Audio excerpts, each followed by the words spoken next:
اصل میں نعمت بند گاڑی ہے لیکن اس کو ٹھیک سے چلانی نہیں آتی. بہت خوبصورت گاڑی ہے, پہلے دن ہی درخت میں مار دی, پتہ نہیں اس کو چلاتے کیسے ہیں. کسی کو برانڈ نیو لیپ ٹاپ لے کے دیا, اس کو پتہ نہیں ہے کہ واٹر پروف نہیں ہوتا, اس کے اوپر اس نے دھونے کے لیے لیپ ٹاپ کو اس کے اوپر پانی کا گلاس ڈال دیا. اچھی بلی نعمت تھی, بیکار میں گئی. کیا نہیں تھا اس بندے کے پاس؟ پراپر ہدایت نہیں تھی. جب تک آپ کے پاس ہدایت نہ ہو تو آپ نعمت کا بھی صحیح استعمال نہیں کر سکتے. گاڑی چلانی نہ آتی ہو, بہترین گاڑی ہو, وہ نعمت نہیں ہے کیونکہ آپ کو چلانی نہیں آتی. لیپ ٹاپ کا صحیح استعمال کرنا نہیں آتا تو وہ آپ کے لیے ہدایت نہیں ہے, تو بیکار ہے. تو اسی طرح اگر آپ سمجھیں دنیا کی تمام نعمتیں اللہ کی ہدایت کے بغیر کیا ہے, بیکار ہے. یہ اہدنا, اصل جو رحمت ہے نا اللہ تعالیٰ کی, وہ ہدایت ہے, کیونکہ اسی کی وجہ سے ساری نعمتیں اصل میں نعمت بنتی ہیں. کوئی کہے مجھے آج سر درد زیادہ ہو رہا ہے, میں پوری بوتل ہی لے لوں آج, وہ جو نعمت تھی نا وہ عذاب بن جائے گا. وہی نعمت اب موت بن جائے گی, اوور ڈوز ہو جائے گا, ہے کہ نہیں؟ یعنی نعمت کا عذاب بننے میں صرف ایک ہی عنصر ہے جس سے فرق پڑ جاتا ہے, وہ کیا ہے؟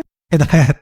اسی لیے اللہ تعالیٰ نے ساری چیزیں تو ہمارے لیے نعمت بنائی ہیں, وہ نعمت صرف اسی وقت ہوں گی جب وہ ہدایت کے مطابق استعمال ہوں گی. اور اسی لیے سورۃ الرحمن میں جب کہا نا الرحمن علم القرآن, سب سے بڑی رحمت اللہ تعالیٰ کی کیا ہے؟ اس نے قرآن سکھایا. قرآن سکھانے کے بعد دنیا میں جو چیز بھی میں استعمال کر رہا ہوں, جو بھی میرا تجربہ, جو بھی میرا رشتہ ہے, جو بھی میری جاب ہے, جو بھی چیزیں میری پوزیشن میں ہے, میری اونرشپ میں, ان تمام کو میں اب ہدایت کے مطابق استعمال کروں گا تاکہ وہ میرے لیے رحمت کا ذریعہ بنے, ورنہ وہ رحمت ہو ہی نہیں سکتی.